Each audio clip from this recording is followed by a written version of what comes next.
పెద్దపల్లి జిల్లా గోదావరికని గాంధీ చౌరస్తా సమీపంలోని పోచమ్మ మైదానంలో ఆనుకుని ఉన్న అక్రమ కట్టడాలను సింగరేణి మున్సిపల్ అధికారులు కూల్చివేస్తున్నారు. అన్ని అనుమతులతో నిర్మించుకున్న తమ కట్టడాలను కూల్చివేయడం సరికాదంటూ నిర్మాణాలకు సంబంధించిన యాజమాన్యులు నిరసన తెలిపారు. కోర్టులోనే స్టే ఉన్నప్పటికీ బలవంతంగా కూల్చివేయడం సరికాదని అంటూ రోడ్డుపై బైఠాయించి ఆందోళన చేశారు. ప్రభుత్వ స్థలాలతో పాటు సింగరేణికి సంబంధించిన స్థలంలో అక్రమ నిర్మాణాలు చేపడితే కఠిన చర్యలు తప్పవని అధికారులు హెచ్చరిస్తున్నారు. రోడ్డుపై బైఠాయించి ఆందోళన చేపట్టిన యాజమాన్యులను పోలీసులు అదుపులోకి తీసుకుని 1 టౌన్ పోలీస్ స్టేషన్ కు తరలించారు. గవర్నమెంట్ వాళ్ళు వచ్చి అందరున్నారు.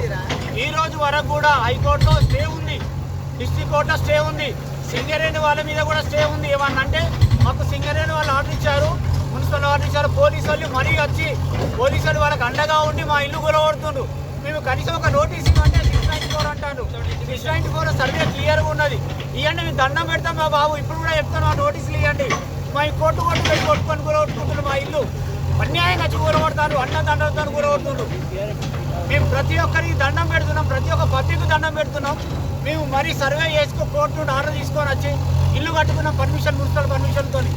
కావాల్సుకొని సింగరేణి మున్సిపల్ మరి ఇంకా పొలిటికల్ వాళ్ళు కుమ్మక్కాయి పోలీసు వాళ్ళు కూడా సపోర్ట్ చేస్తుంది. ఇంత అన్యాయాన్ని అక్రమంగా గుర్తు చేస్తారు. ఇంతమంది చూడంగా పబ్లిక్ చూడంగా ఇంత అన్యాయం జరుగుతుంది. మరి కలెక్టర్ కూడా పట్టించుకోవట్లేదు, అని సీఎం గారు కూడా పట్టించుకోవట్లేరు. ఇలాంటి గవర్నమెంట్ మాకు మా మీద కావాల్సుకొని మా మీద శత్రువులు పెంచుకుంటుంది. మేము కష్టపడి పైసా పోగు చేసుకొని కట్టుకున్న భూములు ఇవి. మేము సింగరేణికి మాకు గొడవ ఉన్నది, మరి గవర్నమెంట్ వాళ్ళు కూలగొడతారు. దండం పెడతామండి. హైకోర్టు